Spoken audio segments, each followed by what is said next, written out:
మీ చుట్టూ జరుగుతున్న పరిస్థితులను మీరు గమనిస్తున్నారా? ఈ ప్రపంచం చాలా వేగంగా ఒక భయంకరమైన మలుపు తిరుగుతోంది.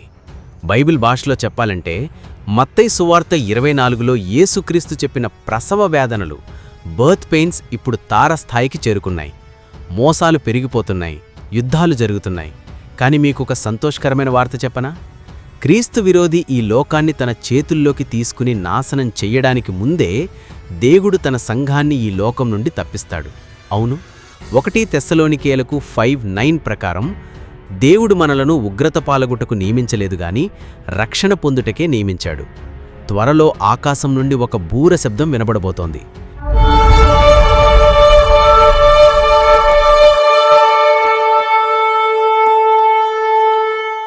క్రీస్తునందు మృతులైన వారు మొదట లేతురు. సజీవులమై మిగిలియున్న మనము ప్రభువును ఎదుర్కొనుటకు మేఘముల మీద కొనిపోబడదుము.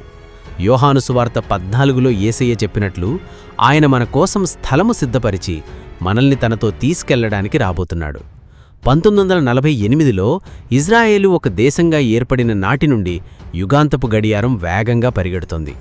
మీరు బైబిల్ తెరిచి వార్తలు చదివితే గ్రుడ్డివాడికి కూడా అర్థమవుతుంది మనమెక్కడున్నామో.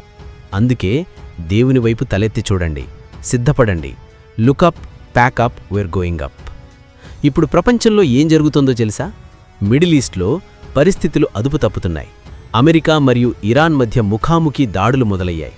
కమాండ్ సెంటర్లు, డ్రోన్ ఫ్యాక్టరీలు ధ్వంసమవుతున్నాయి. ఈ గొడవల్లో అమెరికా సైనికులు కూడా ప్రాణాలు కోల్పోయారు.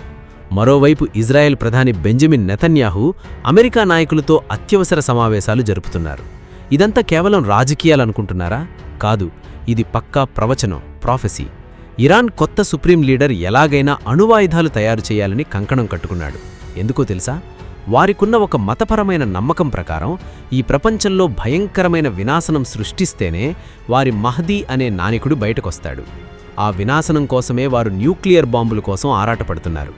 ఇరాన్కు ఇప్పుడు రష్యా లాంటి దేశాలు రహస్యంగా ఆయుధాలు, ఇంటెలిజెన్స్ సమాచారం అందిస్తున్నాయి.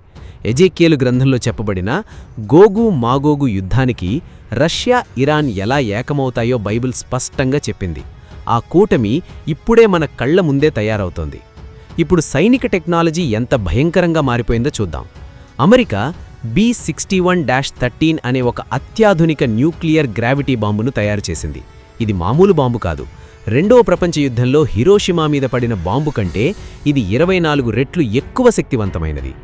భూమి అడుగున ఎంత లోతులో ఉన్న బంకర్లనైనా ఇది నాశనం చేయగలదు. కొన్ని వేల సంవత్సరాల క్రితమే బైబిల్ దీని గురించి ఏం చెప్పిందో తెలుసా? జకరియా 14:12 చదవండి. యెరూషలేము మీదికి యుద్ధానికి వచ్చిన జనములందరినీ యెహోవా ఈ తెగులు చేత మొత్తును. వారు నిలువబడియుండగానే వారి మాంసం కుళ్ళిపోవును, వారి కండు గుంటలలోనే కుళ్ళిపోవును, వారి నాలుకలు నోట్లోనే కుళ్ళిపోవును. ఒక్కసారి ఆలోచించండి. నిలబడి ఉండగానే మాంసం, కళ్ళు కరిగిపోవడం అనేది కేవలం ఒక న్యూక్లియర్ పేలుడులో వచ్చే విపరీతమైన వేడి మరియు రేడియేషన్ వల్ల మాత్రమే జరుగుతుంది. సంఘ ఎత్తబాటు జరిగిన తరువాత ఈ లోకంలో కోట్లాది మంది మాయమైపోయినప్పుడు ప్రపంచం మొత్తం అల్లకల్లోలం అవుతుంది. అప్పుడు అధికార దాహంతో ఉన్న పుతిన్ లాంటివాడో, కిమ్ జాంగ్ ఉన్ లాంటివాడో లేదా మరేదైనా దేశ నాయకుడో ఆ న్యూక్లియర్ బటన్ నొక్కుతాడు. ప్రకటన గ్రంథం 16వ అధ్యాయంలో చెప్పినట్లు మనుష్యులు భయంకరమైన వేడికి కాలిపోతారు. ఇదంతా ఖచ్చితంగా జరిగి తీరుతుంది. మరోవైపు టెక్నాలజీ, సైన్స్ ఏ స్థాయికి వెళ్లాయో చూస్తే ఉక్రెయిన్ మరియు రష్యా యుద్ధంలో మనుష్యులు కాదు, కనెక్టెడ్ రాడార్లు, హ్యాకర్లు యుద్ధం చేస్తున్నారు. శత్రువుల వ్యవస్థను హ్యాక్ చేసి రష్యా దేశపు విమానాలను వాళ్ల మిసైల్స్తో వాళ్లే కొట్టుకునేలా చేస్తున్నారు. ఇవి మాత్రమే కాదు, మన వీధుల్లో ఏం జరుగుతుందో చూడండి. లైసెన్స్ ప్లేట్లను స్కాన్ చేసే కెమెరాలు ఎక్కడికక్కడ పెట్టేశారు. వాటిని జనాలు పగలగొడుతున్నారని చెప్పి ఇప్పుడు ఏకంగా ఆల్ఫా డ్రోన్స్ వాడుతున్నారు. ఈ డ్రోన్లు ఆకాశంలో 2000 అడుగుల ఎత్తులో ఉండి మన వాహనాల నంబర్లను స్కాన్ చేసి క్షణాల్లో డేటాబేసుకు పంపుతున్నాయి. ఇంకోవైపు గూగుల్ మరియు మెటా కంపెనీలు ఫేస్ స్కానింగ్ తప్పనిసరి చేస్తున్నాయి. ఇళ్లల్లో పనులు చేయడానికి ఆర్టిఫిషియల్ ఇంటెలిజెన్స్తో నడిచే రోబోట్లు వచ్చేశాయి. దానియేలు ప్రవక్త చెప్పినట్లు అంత్యదినములలో తెలివి విశేషంగా వృద్ధి అగును. ఇదంతా దేనికోసం అనుకుంటున్నారు? ఈ నిఘా వ్యవస్థ, ఈ టెక్నాలజీ అంతా క్రీస్తు విరోధి కోసం వెయ్యబడుతున్న ఎర్ర తివాటి. ప్రకటన గ్రంథం 13వ అధ్యాయం ప్రకారం ఆ క్రీస్తు విరోధి ఒకే ప్రపంచ ప్రభుత్వం, ఒకే కరెన్సీ, ఒకే మతం తీసుకువస్తాడు. ఆ 666 అనే మృగపు ముద్ర లేకపోతే ఎవ్వరూ ఏమీ కొనలేరు, అమ్మలేరు. ఆ ముద్ర వేసుకోని వారిని పట్టుకోవడానికి, వెతకడానికి ఈ AI టెక్నాలజీ, ఈ డ్రోన్లు వాడబడతాయి. స్టేజ్ ఇప్పటికే సిద్ధమైపోయింది మిత్రులారా. ఇక భూమి మీద ప్రకృతి విపత్తులు చూస్తే, వెనిజులాలో వచ్చిన భయంకరమైన భూకంపం వల్ల ఆ దేశం ఒక యుద్ధ ప్రాంతంలా మారిపోయింది. తాగడానికి నీళ్లు లేవు, ఉండడానికి ఇళ్లు లేవు, జనాలు టెంటల్లో బ్రతుకుతున్నారు.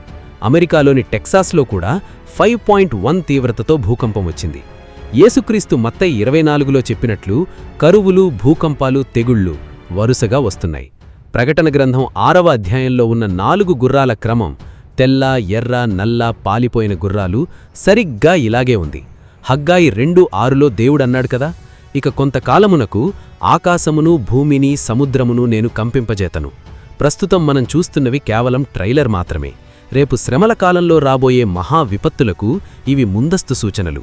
నా ప్రియ సహోదరులారా, నేనిదంతా చెబుతున్నది మిమ్మల్ని భయపెట్టడానికి కాదు, దేవుని వాక్యమనే సత్యాన్ని కళ్లకు కట్టినట్లు చూపించడానికి.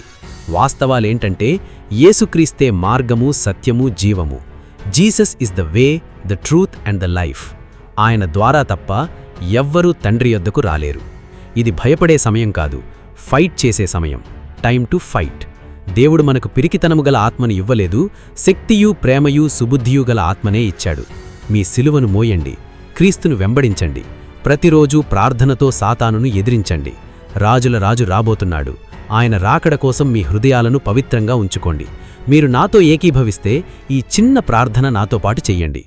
తండ్రి, ప్రపంచంలో జరుగుతున్న ఈ సూచనలన్నీ నీ రాకడకు సమీపంగా ఉన్నాయని నేను నమ్ముతున్నాను.